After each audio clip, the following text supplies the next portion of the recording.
Alright, so we got some more news about the mysterious Inquisitor Merrick from Ahsoka, the Inquisitor that's in the trailers and all that.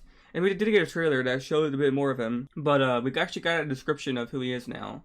Once an Inquisitor hunting Jedi for the Empire, the mysterious Merrick now works as a mercenary hired by Morgan Elsbeth to carry out dark deeds.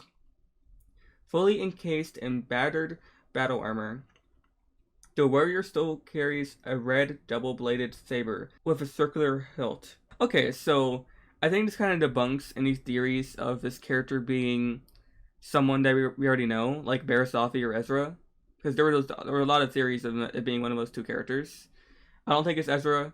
If this is true, which I mean, this is canon. What the description is, it's definitely not Ezra because Ezra was never an Inquisitor and was kind of off doing his own thing.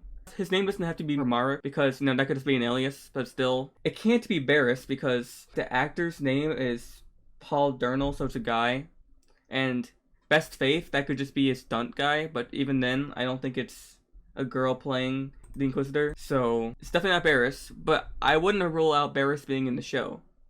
So for those that don't remember, Dave Filoni likes to do little silly things like this. He likes to kind of trick people in a certain way. So we in the Bad Batch Season 2 trailer, we saw this beast in the trailer, and a lot of people theorized it was the Zillo beast. It turned out it wasn't. It was just like a Zepho thing. But they put it in the trailer to make it kind of imply it was. Because I'm sure Dave was like, let's people are gonna theorize that's the Zillo beast, and they're gonna be wrong, and they're gonna be a little disappointed. But then in a later episode, the Zillo beast shows up, and the point is that Dave Filoni likes to do these little things like that. He kind of likes to trick the fans, thinking, okay, maybe it could be someone, and it turns out it's no one.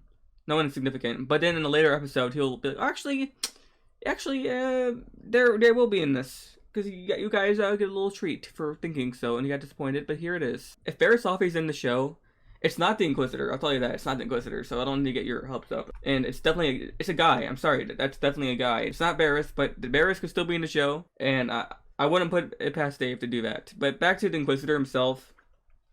My question is, how is he still alive? How did he survive, the Empire, because, Vader is known for, killing some of the Inquisitors for failure. The Jedi usually kill the Inquisitors. A lot of them died in Rebels Season 2 on Malachor.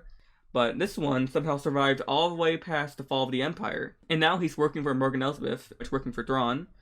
I think if it's like a hierarchy, Marek is at the very bottom, and then it goes up to Shin, Balin, Morgan Elsbeth, then Thrawn. I think that's like the hierarchy. So I think the show will be starting with Marek as like the threat for the first maybe 2 episodes. And I think he'll be eventually killed off, or he'll like at least escape, or he'll stop being the villain, and it'll go towards Balin and Shin. They know Ahsoka's trying to find Thrawn as well. They're just using like multiple enemies to try to at least stall her or delay her. They know she's a threat to them, so I don't think they're too confident in them being able to defeat Ahsoka, but at least to stall her so they can find Thrawn and get to the unknown regions where he is. But yeah, that's really about it about the Inquisitor. My thing is just, how is he still alive?